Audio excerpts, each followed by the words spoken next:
We actually have no idea how conscious experience arises from this blob of matter that weighs 3 pounds. It's really still very much a mystery.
Will, it's not good for your face, honey. He caught the flea.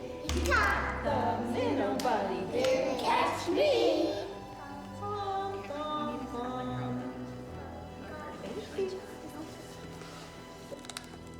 Would you like to take a break? Are you okay? Okay, good job. Try healthier? So for trick-or-treating today, we have elevators, right? I know that you didn't have a good time in one of them, but your mom and dad weren't in there with you, right? But I'm gonna be there with you today. Now, I think that there's 3 floors that we need to go to. So I would like you to choose one, just one time, that you can either go up or down 1 floor. And I'll be with you the whole time.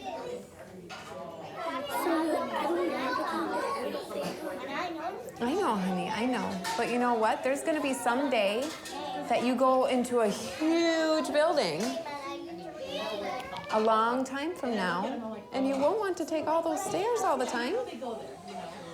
Okay? All the time?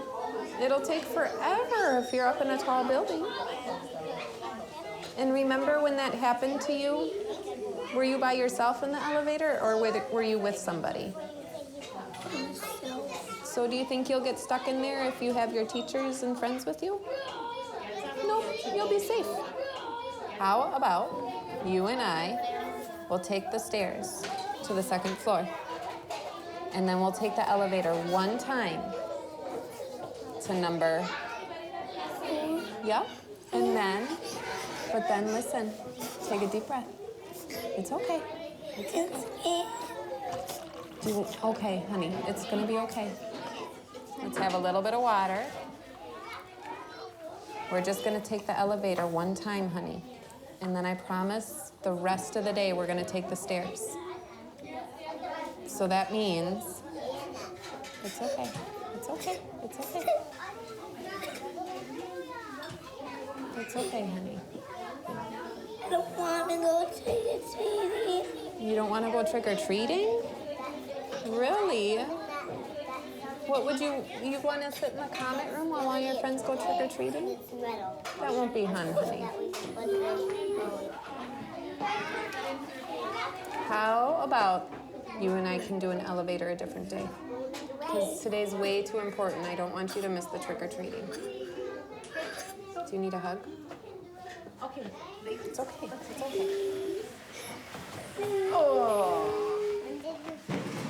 There's 2 bathrooms open for you. 1, 2. We're gonna do the elevator a different day, okay? Is that today? Not today. You can drink your water, okay? Okay. Okay. I'm gonna go talk to the other teachers about it, okay? Will you finish your water? Okay. Is everything up there gonna be scary? No, nothing's gonna be scary. Everybody's gonna be there to be happy with you, okay?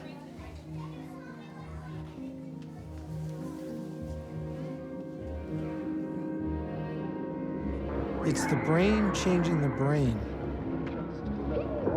We know that the brain changes all through our life, but we just don't know how that happens.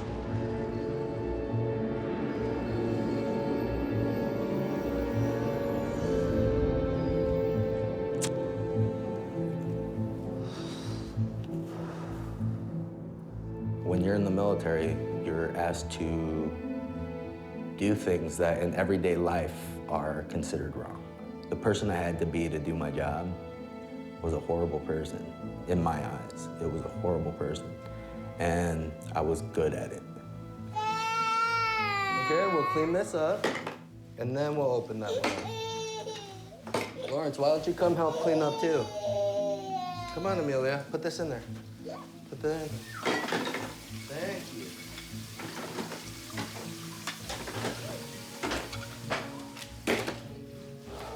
Come here, put this in there. Clean up, help clean up. Help clean up.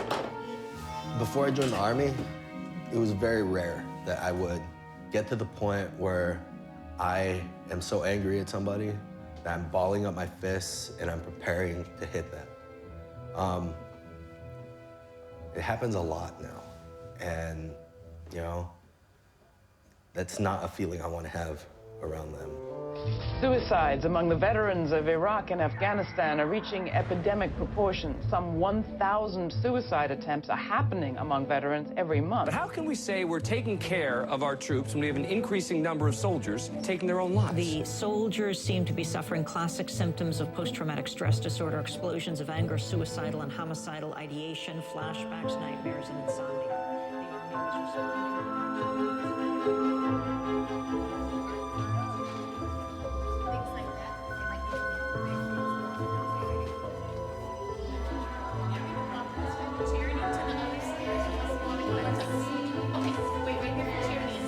We'll meet you at the next floor, okay? We won't leave it down here, okay?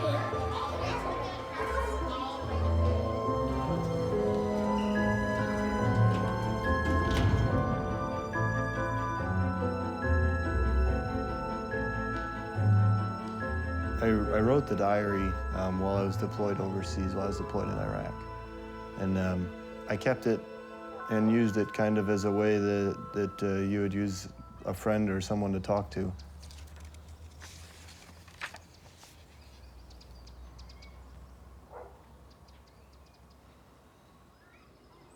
November 9th is blank because it was, at the time, it was not a day that I wanted to write down and remember.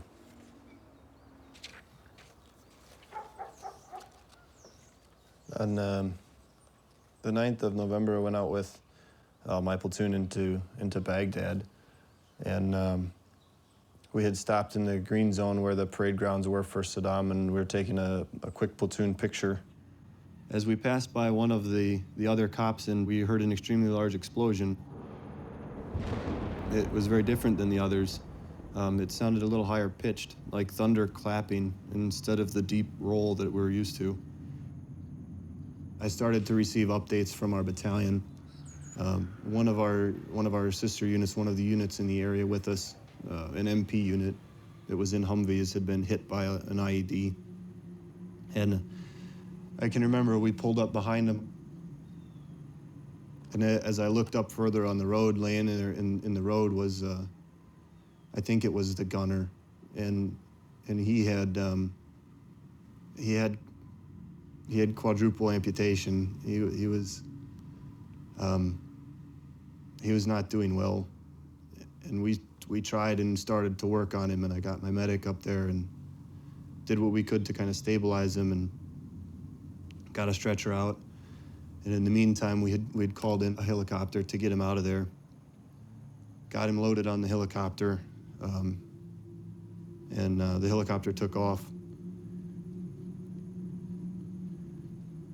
And probably it felt like that took forever. It probably took less than 5 minutes.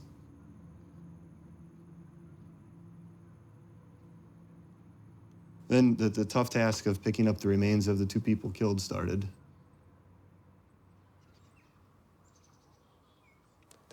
Their bodies were pretty mangled and torn up, and it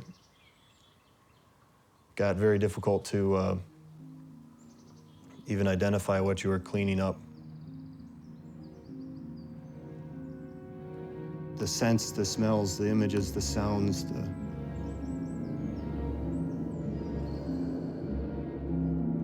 some of those pictures I'll never forget.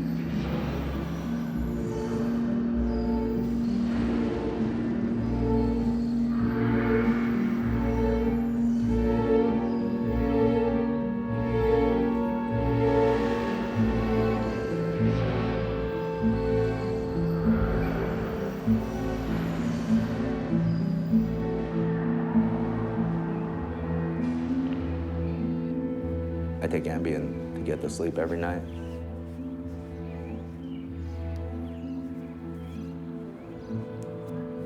Without the medication, I've gone nights without sleeping.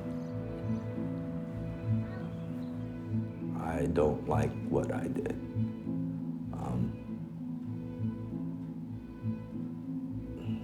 There are practices that are designed to promote beneficial qualities in the person.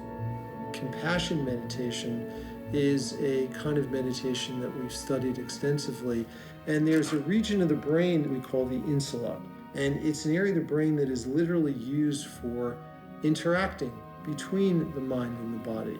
And this area of the brain is dramatically enhanced in its activation during compassion meditation, and will enable practitioners who practice compassion meditation regularly to feel the emotion of others more easily.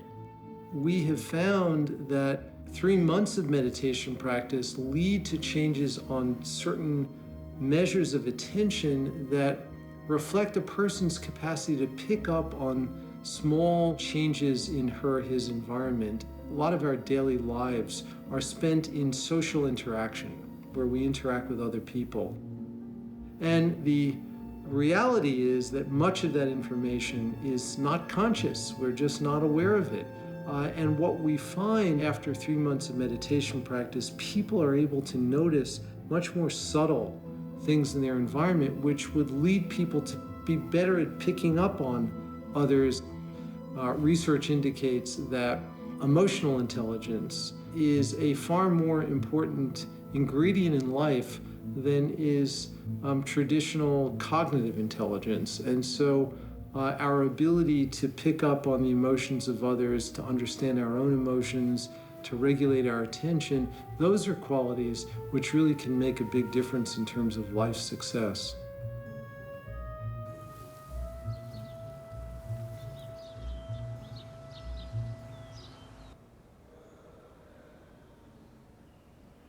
Does anyone think this is a real brain?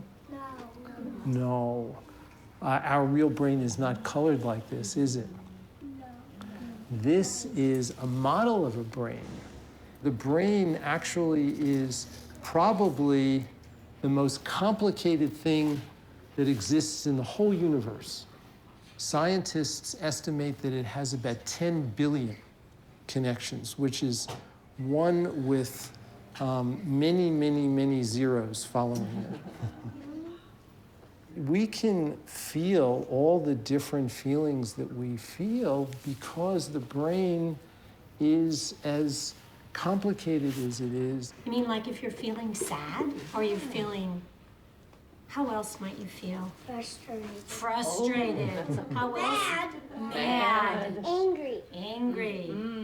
There are different parts of the brain that become active when we have feelings of sadness and feelings of frustration and feelings of happiness.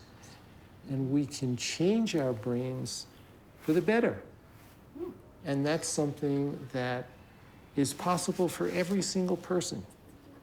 And one of the really cool things is that Laura is actually going to be teaching you some exercises which can actually help you to change your feelings. You can be happier and you can feel kinder toward all of your friends more easily.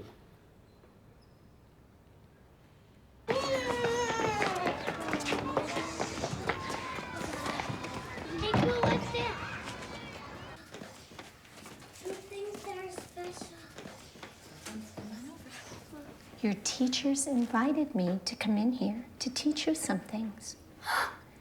And guess how I feel on the inside about that? Happy. I feel happy, and I also feel really excited. So what we're gonna learn about is a brand new word maybe for some people. It's called mindfulness. Can you say that? Mindfulness. Two important things happen with mindfulness. One is mindfulness means paying attention. And it looks like almost everyone is paying attention. The other thing about mindfulness is when you pay attention, what happens to your body? Does it get all busy? No. No, what happens to your body when you're paying attention? It gets slow.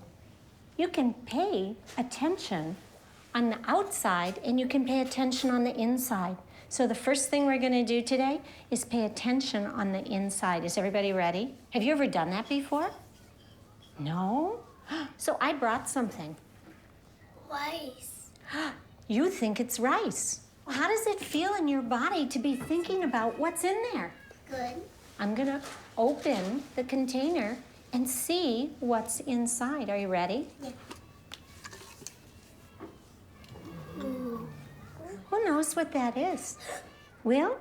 A bed. We're gonna listen, and when the bell stops, when you can't hear it anymore, raise your hand. Ready?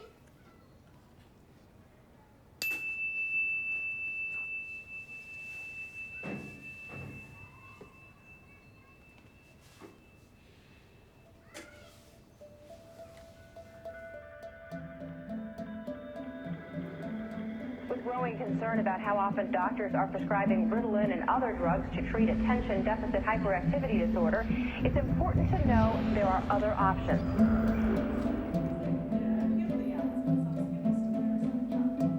Someone who's diagnosed with ADHD doesn't have to spend the rest of their life, every waking minute, on medication.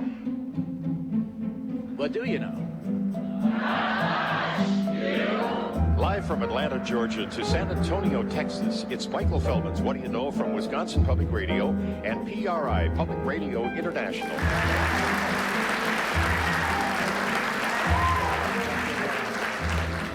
Richard Davidson is here, isn't he? Are you here? Come on, Richard. We're not formal here. Richard Davidson, ladies and gentlemen, from the Center for Healthy Minds at the University of Wisconsin. For those of you who didn't think there were healthy minds at the University of Wisconsin, Richard is here to prove you wrong.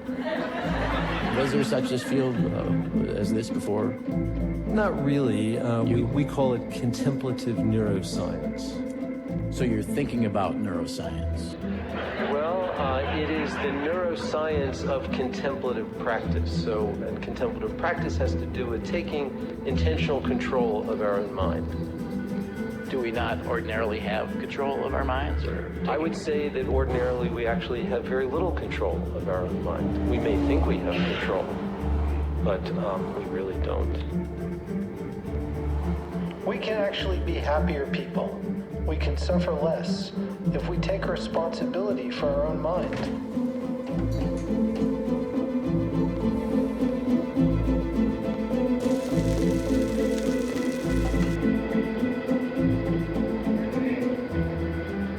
Here's my room, my flag, my bed with my NASCAR sheets, and there's a picture of Alex.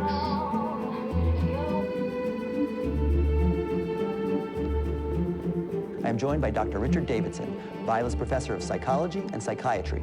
Richie is a recipient of the American Psychological Association's Distinguished Scientific Contribution Award and was named one of the 100 most influential people in the world by Time magazine. We are about to launch a very large, involved study with returning veterans who are coming back from Iraq and Afghanistan. Veterans who are suffering tremendously. Many of them have post-traumatic stress disorder.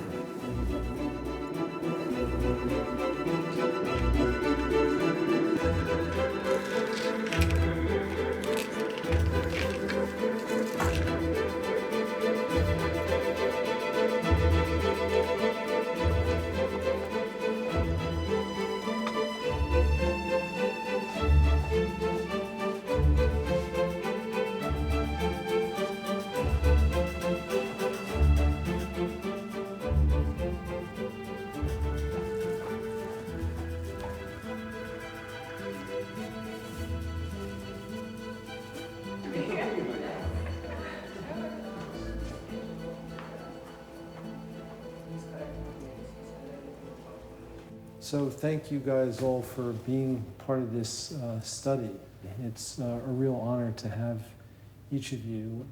We are interested in the examination of methods that may be non-pharmacological methods that may be helpful in calming your autonomic nervous system, like your cardiovascular system and certain hormones. We are interested also in methods that may help calm the mind. Some of the same methods can do both. And we're interested in using the best of scientific research to understand and to track how these interventions may actually be producing their effects.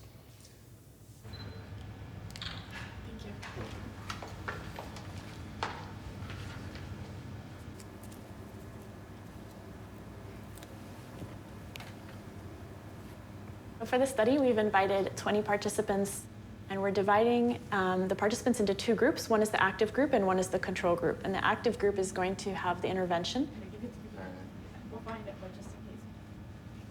It's a breathing-based practice, 7 days in a row, about 3 hours a day. So it's an intensive program, and it allows us to take measures right before and right after. And if we see any changes in 7 days, that would be pretty extraordinary.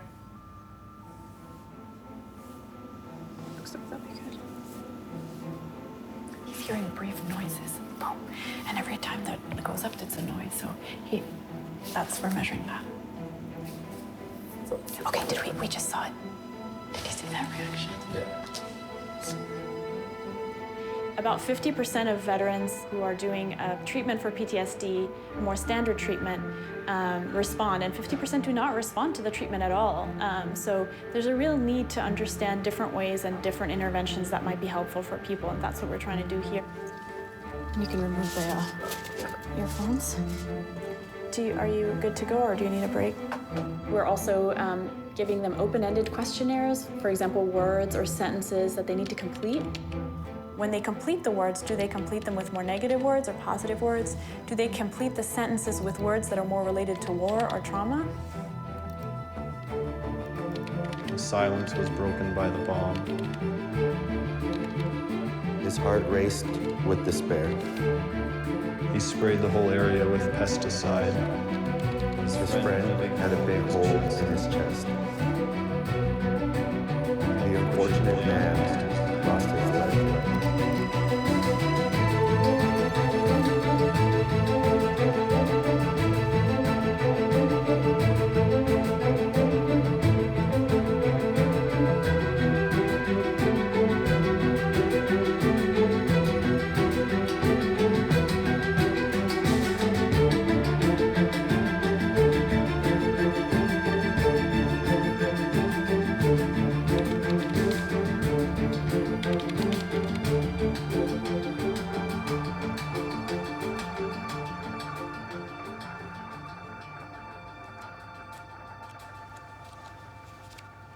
Anybody here felt an overwhelming emotion in the last 2 or 3 months: anger, sadness, fear. Combat trauma and PTSD, in its simplest form, it's an experience that happened to somebody that was so traumatic that even though their body's in the present, their mind got somehow stuck there. How many people have had experiences like that? The same memory keeps coming back, the same experience gets lived over and over again. But we're going to find ways that are going to help us live more in the present moment. What's the first thing we do in life? Cry. We cry and then take a breath. What's the last thing we do in life? Exhale. And then other people cry. And between this and this is life and our breath. And how many of us have paid attention to our breath? Like right now, where's your breath? Do you breathe here? Do you breathe low? How do you breathe? As a kind of a ritual, wherever we teach, we're going to start the same way with this. With like, everybody stand up. I want you to walk around the room and greet everybody and wish them good luck in the course. John? Breathe in through the nose. Out through the back of the throat. And then in through the back of the throat. Out through the mouth. In through the back of the throat, mouth still open. Now close the mouth and see if you can breathe through the back of the throat.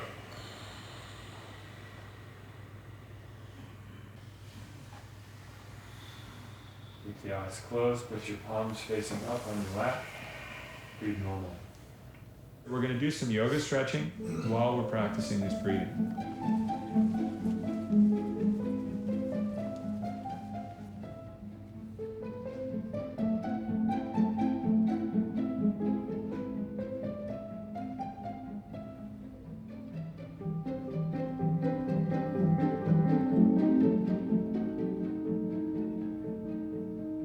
Breathe in, hands come up.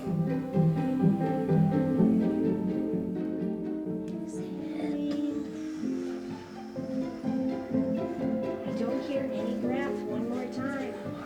Inhaling. Higher. Higher. Dropping the trunks down. And going from side to side. Heads way forward. Heads way forward. Looking at your belly button. Like, go. Another breath in.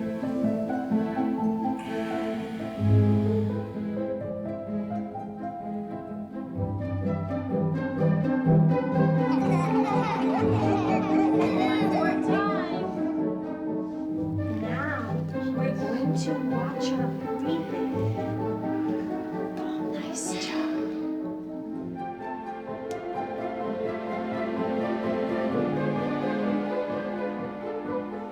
Are you ready?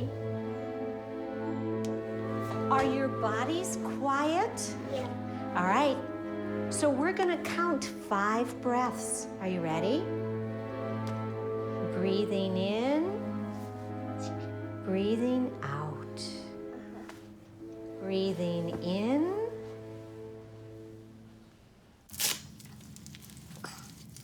Dad, now on. Somebody help me. You're doing great, Will.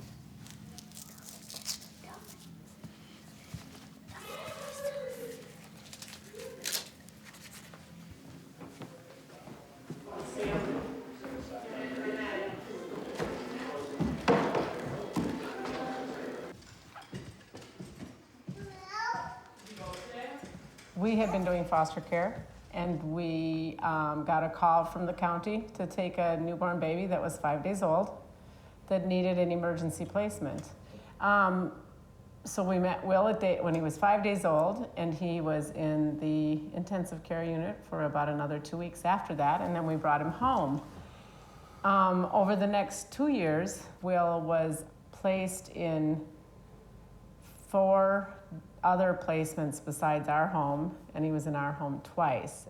I felt that Will needed to be placed with a permanent family. And we looked at kind of our life and where we're at, and as being older, we were at a point where we thought he would be better off long-term with a younger family. I'm 58, gonna be 59, Sarah's 54, gonna be 55, and 3 years ago, you know, you can figure out the math, right? And the birth mom was fighting losing Will. And when this happened, she was sober enough, long enough to understand what was happening to Will, and she came to us, asked us to adopt Will, and she was willing to voluntarily give up her rights if Sarah and I would adopt him. The thing that really impacted me the most through this whole process is when Will was in his last placement before we got him back. We had a chance to go see Will, and Will was 20 months old, and we're getting ready to leave.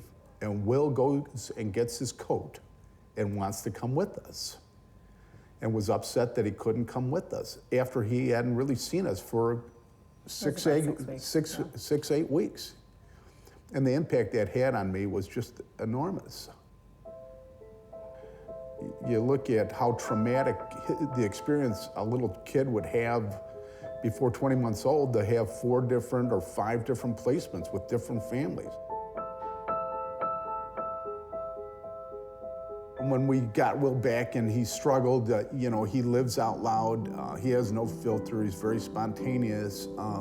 And we went and met with a number of different doctors to help us, specialists to help us help him.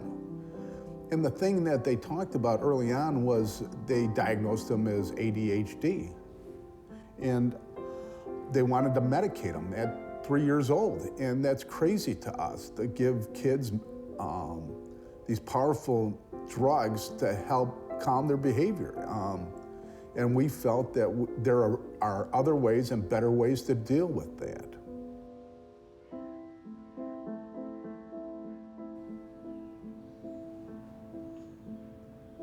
So, Will, I heard that when you go by elevators, that gets you really, really angry or really upset. Is that true? How does it feel on the inside when that's happening? Scared. It feels scared. And where on the inside does it happen? Right here. It happens in here? This is for you in the class. How did you put that in there? You know what? What? I think next week everyone's going to make one of these, but I wanted to check it out with you first. Shake it up really hard, like as if you were really mad or really angry. And watch it settle. Watch those sparkles go down. Watch it very closely. This jar, right now, is like your mind when you're angry and upset. It's bouncing all over the place. And then we see the angry thoughts settling down, right?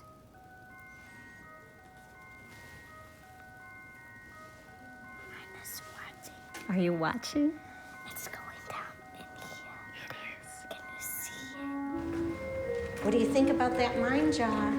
Good. Do you think that we should leave it at school so that if you're feeling angry or upset, that you could maybe shake it?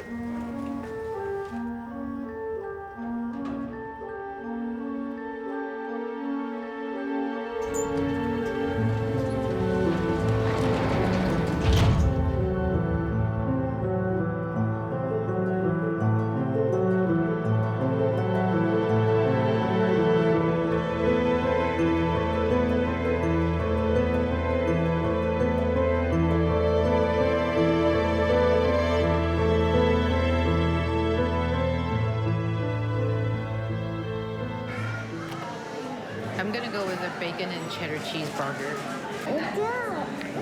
A lot of things look so good, and it's hard to make a mind. If the Reuben is good, I might What's get the Reuben? It's basically a corned beef sandwich.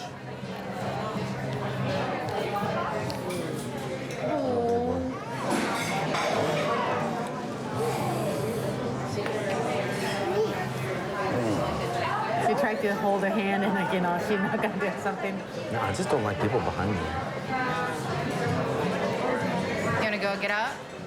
Actually, no, it's just... Yeah. Dude, Can we do that? I'm just gonna, I'll just... No, no, let's do that. I'll just... This is okay.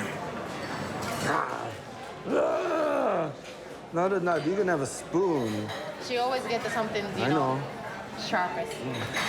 Spoon. She's like, that's boring. Spoon.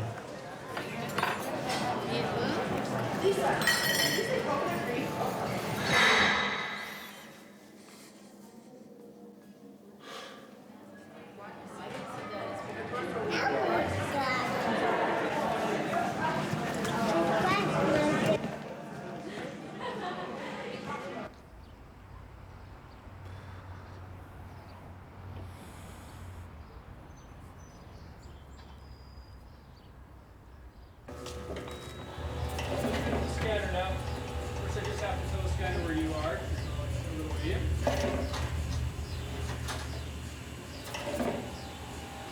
Hey Steve, can you hear me? Yes. Okay, I can hear you too. So we'll start off with a real short 8-second scan. Just hold nice and still.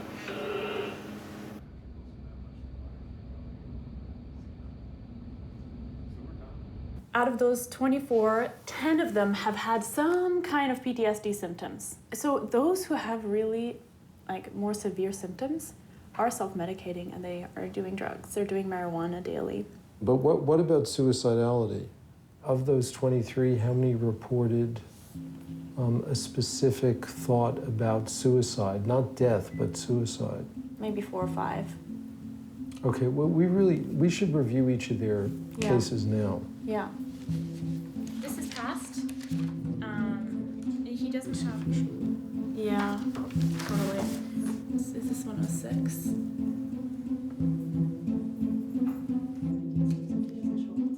Has anybody called him to see what's going on? I'm gonna call him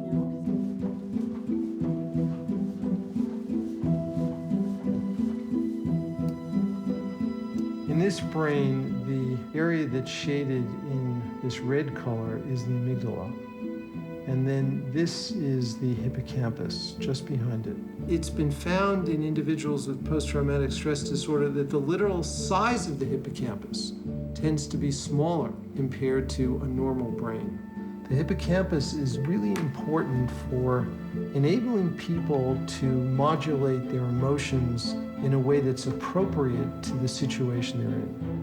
The amygdala is the area of the brain that's critical for detecting the cues of threat in the first place, and then once the cue is detected, another part of the amygdala actually unleashes this cascade of responding that includes 3 major components. One is a behavioral component, which may be associated with freezing or with running away, with fleeing. It could include an autonomic component, that's the second component, which would involve changes, for example, in heart rate and in blood pressure to prepare the organism to act. And the third component is changes in hormones. And the key hormone here is cortisol, which is a stress hormone. In the study that we're currently doing with the veterans, the training will only last 1 week. We do not yet know if training that's this short can actually produce changes in the function and the structure of the brain. Who has the young kids? Somebody has a young kid. Yeah, too young there. You wouldn't want to take your 5-year-old to see The Exorcist, right? Because? Oh, because it scared the crap out of them. Right. Because they couldn't discern the difference between reality and what was coming up on the screen, right? They don't have that capacity. For a lot of us in this room, the same thing is happening. Something's coming up on the screen, and there's a part of the body-mind complex that can't discern because it's so overwhelming. Everybody hold up their thumb. Luis, do you have a thumb, or are you your thumb? I have a thumb. You have a thumb. There's a difference between you and your thumb, right? Okay, so I'm going to ask you the same question. You have some things in your past that you've struggled to come to grips with. Is that right? In that moment when they come up, when they're the most intense, do you have those thoughts, or are you those thoughts or those experiences in that moment? I feel like I have those thoughts, like I'm experiencing it. But they can overwhelm you, right? Yeah. So in that moment you are them, or they are you. Is that right? Right. Through the breath and through the meditation, we're going to discern again between the experiencer, the process of experience, and the object of experience, the experience itself, and de-link them so that it loses some of its power to come and completely overwhelm you in the moment. First thing you want to do is to see, plug the right nostril. We're not using the victory breath, just the regular breath. In and out with the left nostril. And plug the left in and out with the right.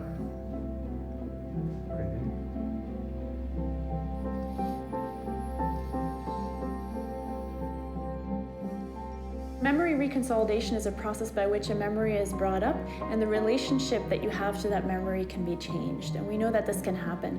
And so we think one of our hypotheses is that while their body goes into deep state of rest through the breathing, that a reconsolidation process can happen.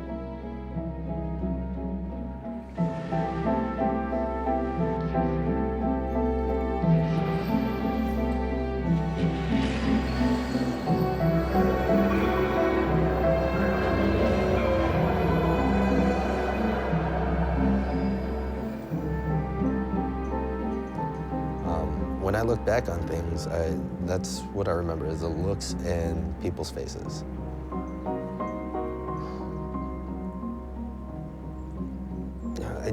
I use people's families against them, you know?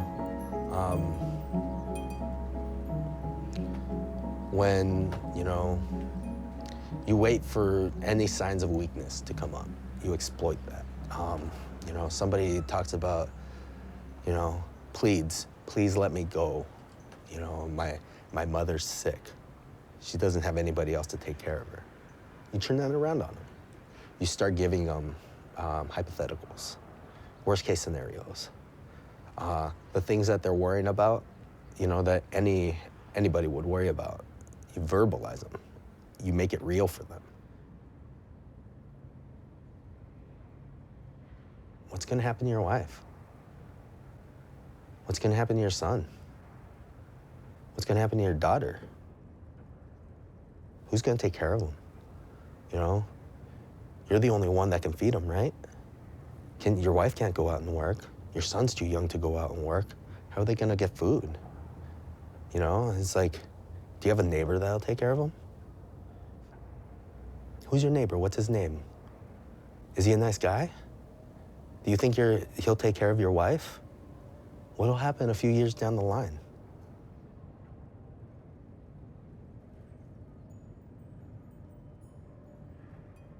What do you think people will think if I just let you go tomorrow? If you really want to go home, I can drop you off in front of your house from a Humvee, you know? I mean, in a lot of cases, that's a death sentence. Am I gonna do it? No, never. Does he know that? Probably not.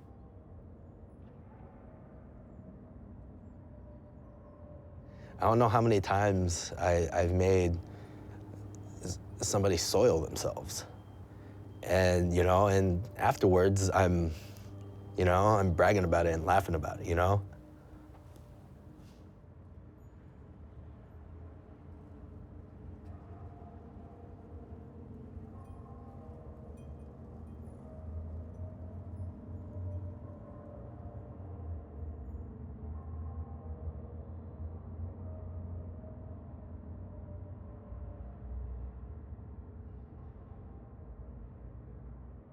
Maybe if I would have shared things, if I would have approached it differently, and been more open to discussing some of these things, the direction that my wife and I took may have changed. But I don't know. Where is she now? She's here in Wisconsin, but we've started the separation process.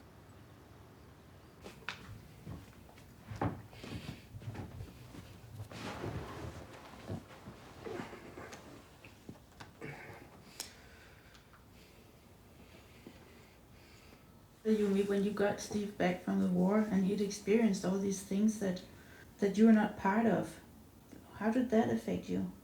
Did he talk about it, or? What he had been through during their deployment?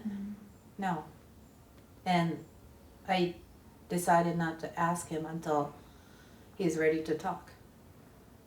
It's really bad that, you never know what happened to the, person the closest person to you, next to you.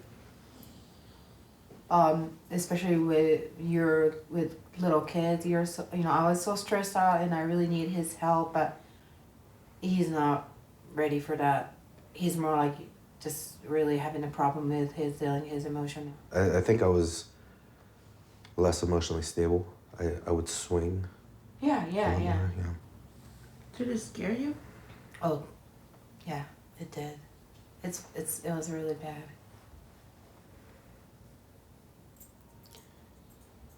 It was a time where, I was kind of,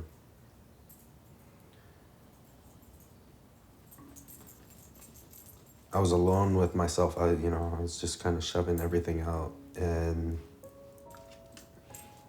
I was coming home. I should be happy to be with my wife and kids, but really I just wanted to be alone.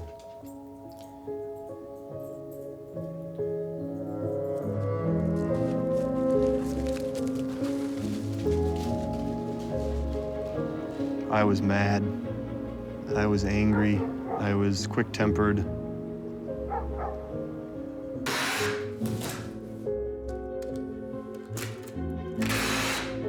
There were times where I thought Alex was ignoring me or not paying attention to me, and I'd reach out and grab hold of her arms and just kind of hold her there so that she would look at me, and afterwards she'd show me that just by grabbing a hold of her that I had bruised her on the arms. Until we started the process of divorce and separation, I would have said I was fine. If you would have asked her, she would have told you that I was different when I returned, and I never returned to the same person.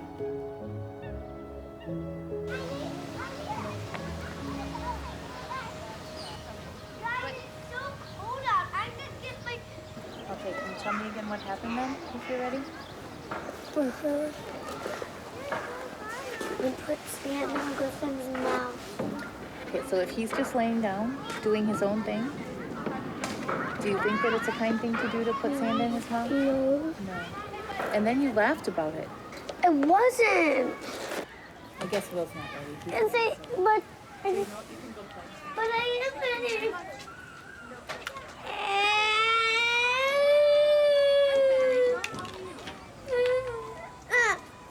I hate you. I know you're really angry at me. How about if we go inside and you can use your snow globe to calm down for me? No! I'm not! I'm not. Well, what do you want to use to help you? Nothing. I want to play.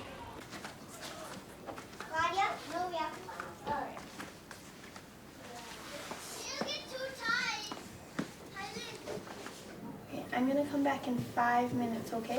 Okay.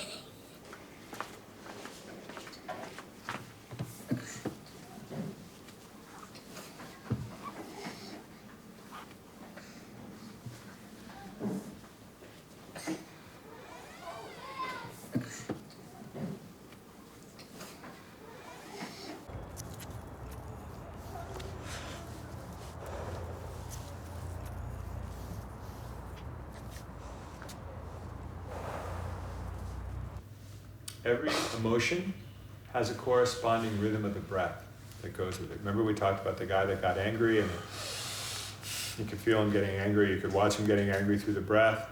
And when we were young, these rhythms, we were born with them, they were natural to us. This breath that we're gonna learn today is designed to instill those natural rhythms back in us. There may be some changes in the mind or body during the process of breathing, and they could be a little diverting. But the key to success in this breathing is whatever is happening inside, to continue to throw it into the breath. How many people are willing to go through the process even if it's a little challenging? Let us take a transition breath in. Breathe in and let it go. And with victory breath, breathe in, 2, 3, 4, hold, 2, 3, 4, breathe out, 2, 3, 4, breathe in, hold, Breathe out.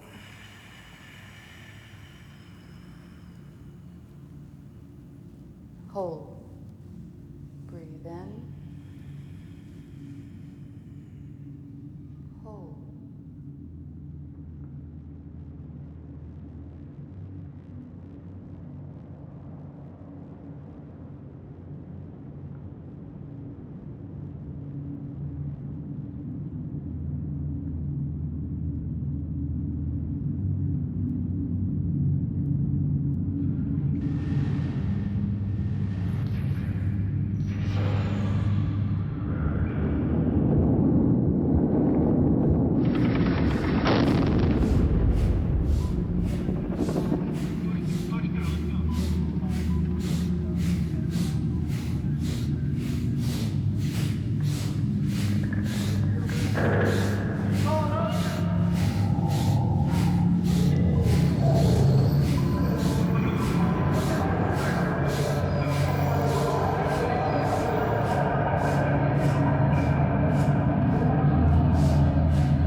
So, what was it like?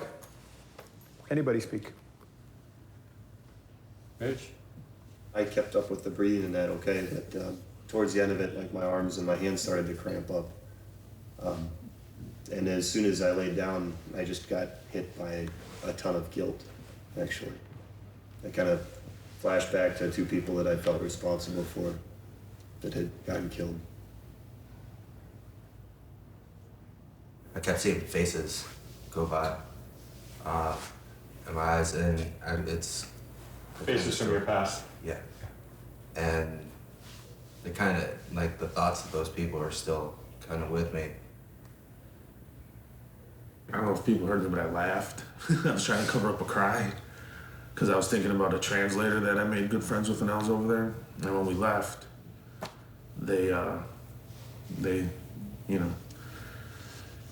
sent this head to his family and stuff like that. I didn't really like it at all, actually. I like the fast breathing, kind of opposite of you guys, because it like gave me something to do. But the whole sitting around thing, I'm kind of progressively liking it less and less, because it's like I'm used to being really busy all the time, so I can't really think about stuff, and now it's making me just like think about stuff that I don't really like doing. The breathing allows the trauma to be released. So it's not like you're experiencing these feelings, which aren't so easy to experience for no reason. I will be calling you this afternoon and just checking in and saying hello. Is that okay with everybody? Brian? It's okay. So will you make sure you answer or call me back?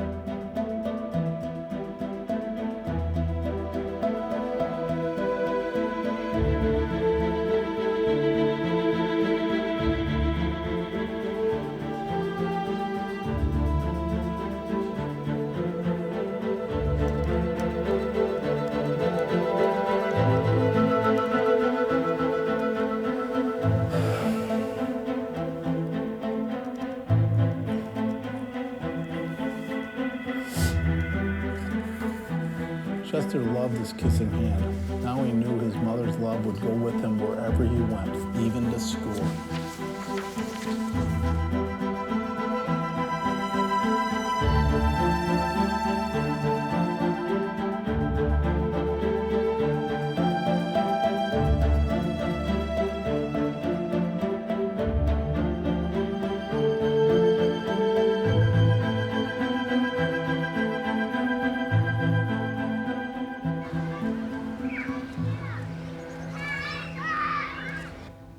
You see that there's an empty seat over there, and that's because Ryan isn't with us today. And he called last night and he said, I'm just not sure, there's stuff coming up in me, I'm just not sure I'm ready to deal with it yet. And we told him a lot of things about, and maybe some of you are experiencing some stuff inside that you weren't sure that you were going to be dealing with at this point in your life. He's welcome here. We hope he finds a way to complete his mission, but we didn't want you to wonder why he's not here.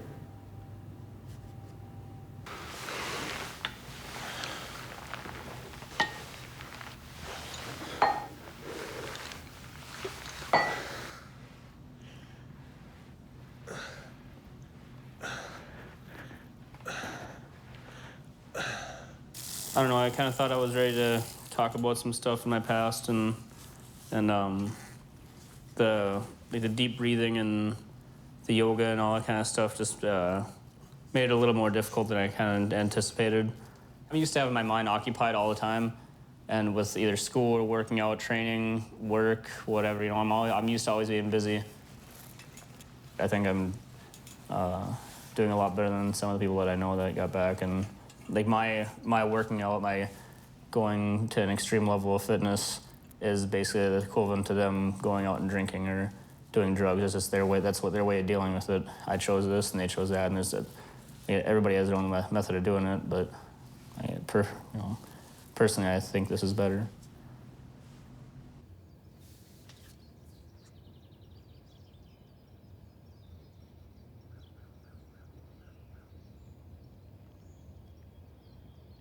My colleagues were, for the most part, extremely skeptical. And they made it very clear that if I wanted a successful career in science, this was not a good way for me to begin it. So I stopped doing meditation research. There are very few people that actually knew I was a meditator. I was a closet meditator. And of course, all that changed in 1992 when I met the Dalai Lama.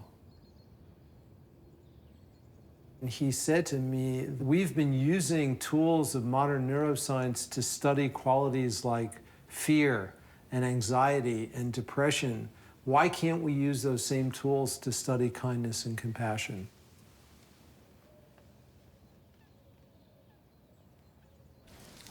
One, two. Keep going. You can smell them if you want.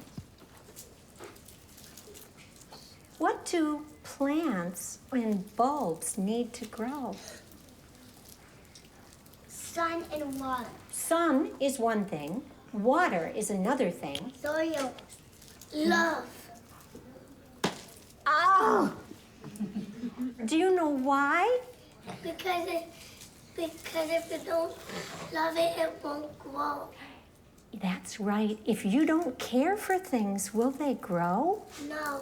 First, put in the bulbs, then put dirt on top of them. Can everybody use these cups at the same time? There are only two. Wait. I need dirt. Oh, hey, that was mine. She gave it to me. What happened, buddy? What happened? What happened, honey? Dad bucket for me. Well, I got it first. No, you didn't. Excuse me, you guys. I would like you both to talk with me for a second. Does it feel tight in here? Yeah, put your hand, show me with your hand how it feels inside. Where does it hurt? Where does it feel tight? Right there? And in your throat. Okay, watch me. Put your hand on your belly and take in a breath with me. You ready? Blow it out. And breathe in. And breathe out. Now, this is what I would like you to do. How does it feel in there now? Does it still feel tight? I'll do this one. As tight or less tight? Less, good. So here's my question. I would like to have you ask him, say, tell me why you're sad. Tell me why you're sad. Because you snatched that from me. Oh, so what did he say?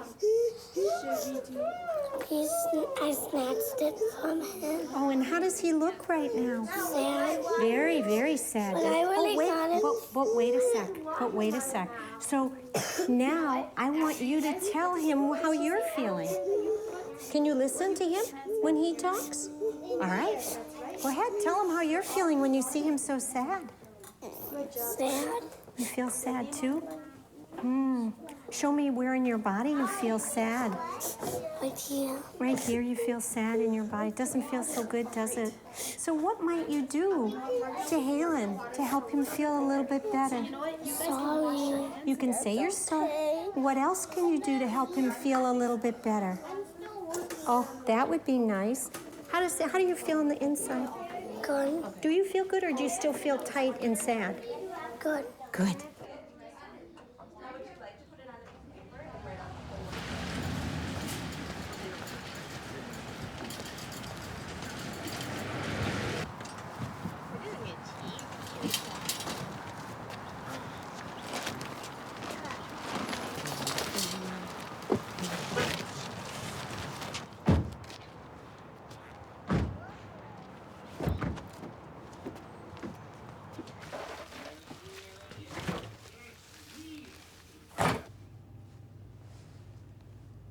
True confessions. How many people were able to do their homework?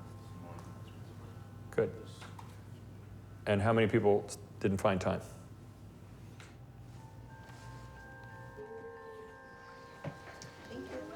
I'm wondering, have you guys practiced with belly buddies in a while? Spread out. You can come off your mat and spread out because I want to practice. Continual practice is something very, very important, and it's kind of like physical exercise. You don't go to a spa for 10 days and exercise and think that the benefits will last for the remainder of your life if you don't continue to practice. And meditation is very similar. Feel that rock going up and down.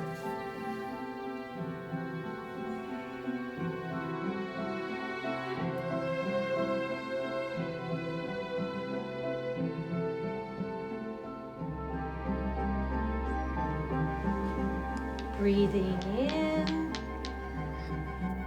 The brain of an accomplished meditator who is very happy has a number of important characteristics which are different from the brain of an untrained person.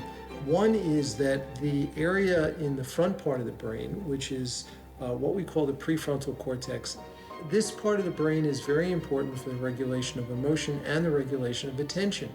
And one of the things that we find is that in long-term meditation practitioners, there is increased activation in this area of the brain. They become more pronounced during meditation, but they're also more pronounced just in the ordinary baseline state. Meditation, in addition to affecting the mind and the brain, it also affects our body. One of the things that we've studied is the immune system, and one of the ways we've studied it is by looking at a person's response to a flu vaccine.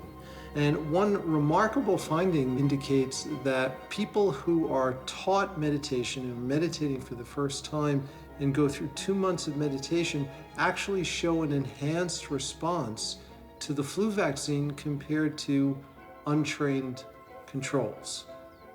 And we just don't know how that actually comes about.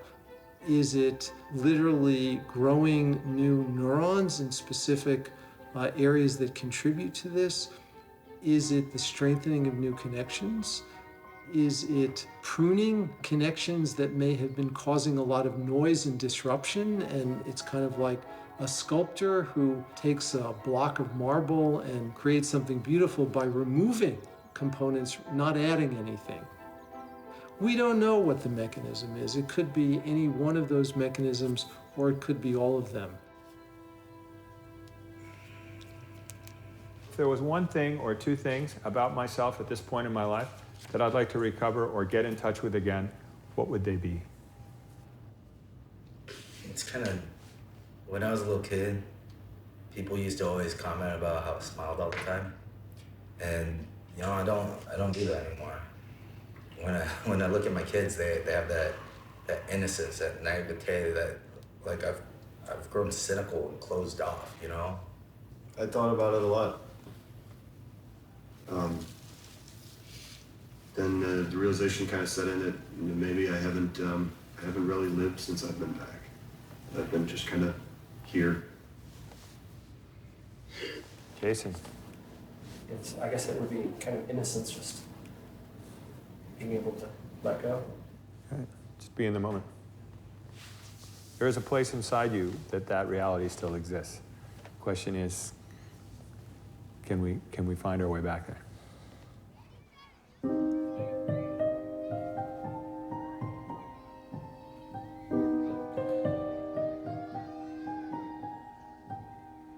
Sleep safe, little bear, curled up with your brother and your mother in the cave. Sleep safe. Sleep safe, little penguin, under daddy's feathers, all warm in your ice-cold world. Sleep safe.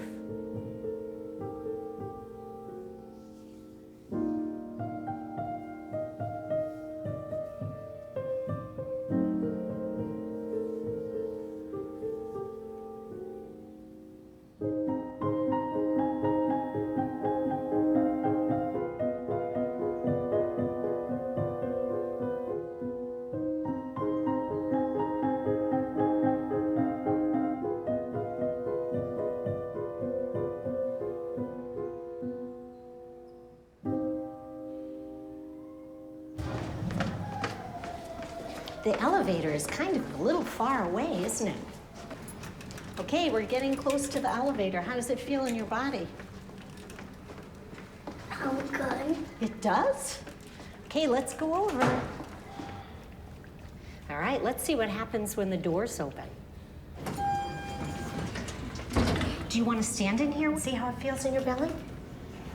How does it feel in your belly? Good. It does? Are you sure? Do you want the doors to close or not? No. So, Will, I'm wondering, maybe another day, could we take that mind jar with us and take a ride on the elevator? Another day or today? Another day.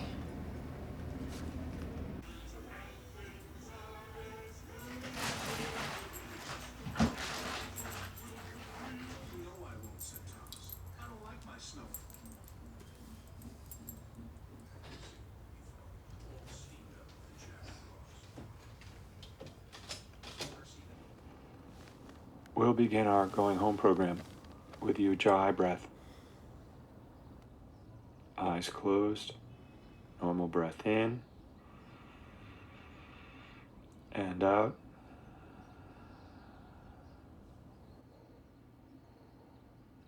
Elbows to the sky, palms on the shoulder blades, biceps by the ears.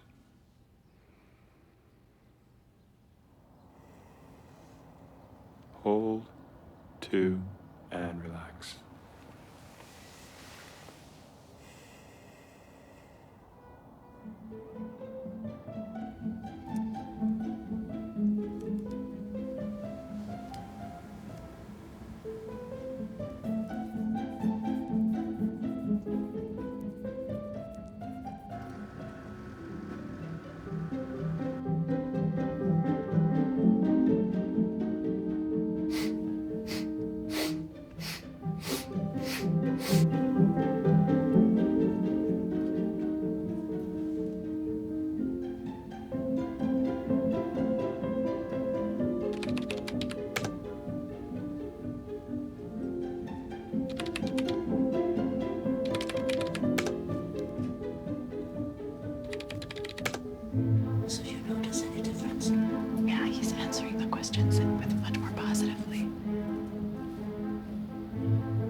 came to the realization that for the last 3 years, I have not really lived. Instead, I have lived for my wife and may have contributed significantly to our problems. It has changed my life in ways I never thought possible.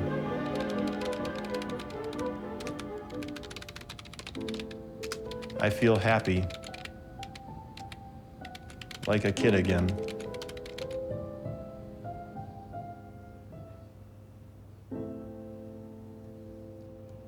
Coming in to the course, I wasn't feeling really good about myself and the things I had done. It actually happened last night. For the first time, I could look at stuff and, not really feel anything about it and just look at it and just know that it happened.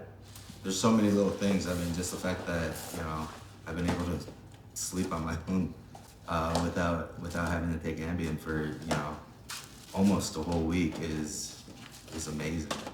Live, guys. Just live. Give yourself permission to smile again. The poem is written by a guy named Derek Walcott. It's called Love After Love. The time will come when, with elation, you will greet yourself arriving at your own door, in your own mirror, and each will smile at the other's welcome.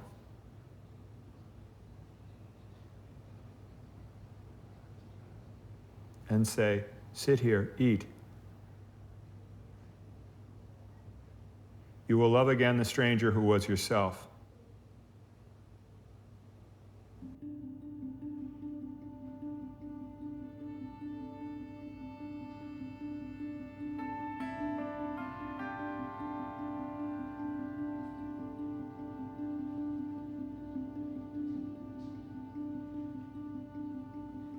Give wine, give bread, give back your heart to itself, to the stranger who's loved you all your life,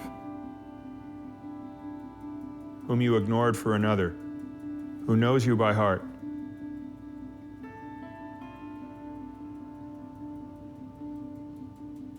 Take down the love letters from the bookshelf, the photographs, the desperate notes.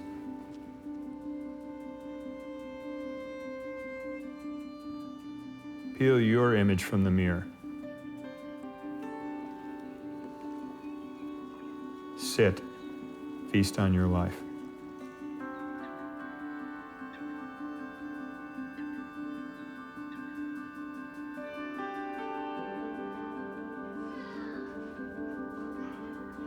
Can I hold you? Looks like the, yeah. Can I hold your hand in the elevator? Oh, of course you can. Well, I'm a little bit scared. Okay.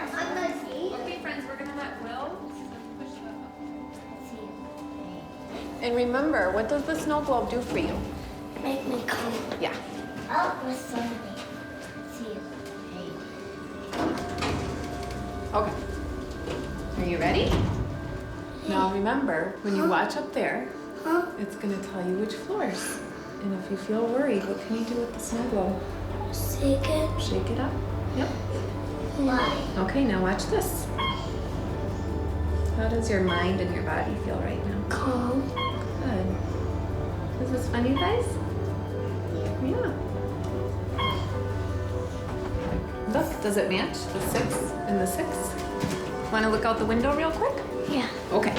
Let me see. Is it raining anymore? He did it. What do we see? Good job. Yeah. 6. 6. Mm-hmm. Can you keep right back down? It's actually a good thing to do to pick this up occasionally and to remind ourselves that this is the most complicated organ in the universe. We've only taken the first very, very small baby step. We're just beginning this journey.